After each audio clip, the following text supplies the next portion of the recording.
আজকে আমরা যে টপিকটা নিয়ে কথা বলবো সেটা হচ্ছে গ্রাফোলজি। এই টার্মটা হয়তো আপনি ওইভাবে এই টার্মটার সাথে পরিচিত নয়, তবে এই টার্মের যে আইডিয়াটা সেটার সাথে আপনি পরিচিত।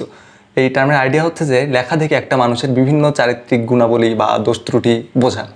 হ্যাঁ, এটা বিভিন্ন নাটক, সিনেমা বা ওয়েব সিরিজ বা গোয়েন্দা কাহিনী বা বিভিন্ন এই টাইপের জিনিসপত্র আপনি দেখে থাকবেন যে হাতের লেখা থেকে জাজ করতেছে। আচ্ছা, বিশেষ করে সুইসাইড নোটের ক্ষেত্রে দেখবেন সুইসাইড নোট দেখে জাজ করতেছে, আচ্ছা এটা কি যে সুইসাইড করছে আসলেও তার কিনা, বা হ্যান্ড রাইটিংটা তার ছিল কিনা, বা সে যে প্রেশারে ছিল তার পক্ষে এটা লেখা সম্ভব কিনা, এগুলো বিভিন্ন জায়গায় দেখছেন।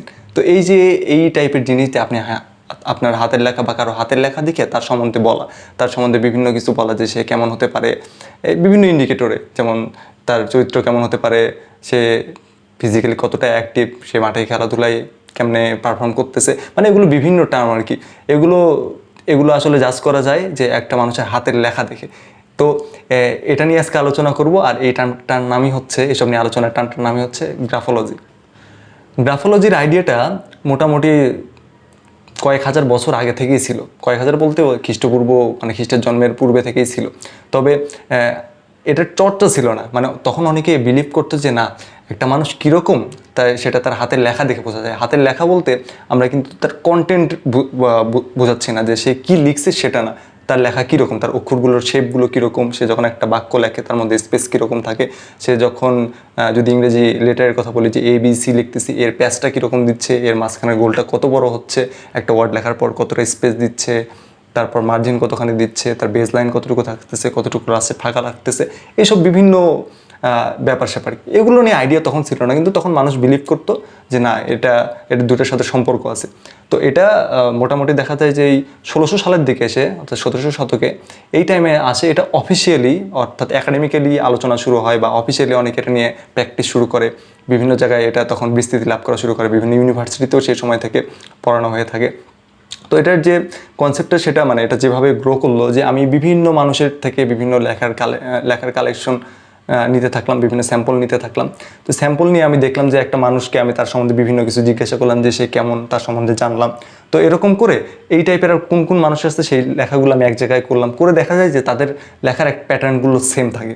তো তখন তিনি ওখান থেকে একটা অনুসিদ্ধান্তে পৌঁছাইলেন, মানে যিনি কালেক্ট করতেছিলেন, সে আচ্ছা তার মানে এই টাইপের লেখা যাদের হবে তাদের মধ্যে তারা এই বৈশিষ্ট্যের গুণাবলী বা এই গুণাবলীর অধিকারী হতে পারে, বা এই টাইপের দোষ ত্রুটি তার মধ্যে থাকতে পারে।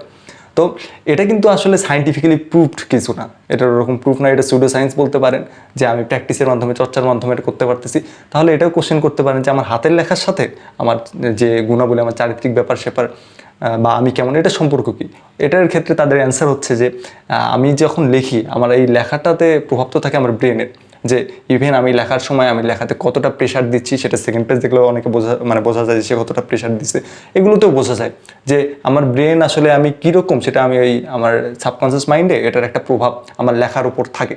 এটাই হচ্ছে তাদের মেইন কানেকশন। তবে এখানে আবারও বলে রাখি যে এটা সায়েন্টিফিক্যালি প্রুফ, এরকম কোনো প্রুফ নাই। আবার দেখা যাচ্ছে যে বেশিরভাগ ক্ষেত্রে যাদের সম্বন্ধে বলা হয় একদম 100% অ্যাকুরেট না, বাট তাদের ক্ষেত্রে যেসব কথা বলা যায় যে না আপনি এরকম তার লেখা থেকে, তো অনেক ক্ষেত্রে, বেশিরভাগ ক্ষেত্রে ধরেন যে 80% প্লাস, এরকম ক্ষেত্রে দেখা যায় তাদের ক্ষেত্রে যা যা বলা হয় মিলে যায়। মানে এটা কাকতালীয় ওইভাবে তাহলে বলার সুযোগও থাকে না যে না এটার মধ্যে কোনো একটা কানেকশন থাকতে পারে। তো এটাই ছিল গ্রাফোলজি। এরপরে এর থেকেও ইন্টারেস্টিং যে টার্ম যেটা আমার কাছে লাগছে সেটা হচ্ছে গ্রাফোথেরাপি। গ্রাফোথেরাপিটা কীরকম?